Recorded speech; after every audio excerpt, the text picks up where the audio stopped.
Want to change your Simple Mobile phone number?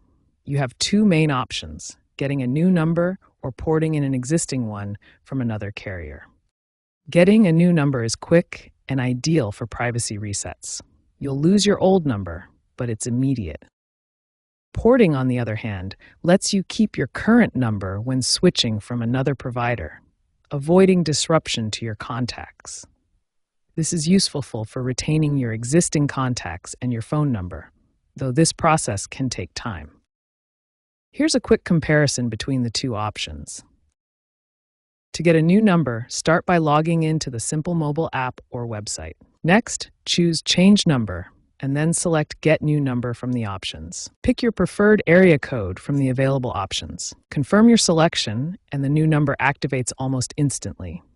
For porting an existing number, first gather your account number, PIN, and billing address from your current carrier. Then, in the Simple Mobile app or website, select Port My Number. Enter the required details and submit the request. Verification can take 24 to 72 hours, after which your number will transfer seamlessly.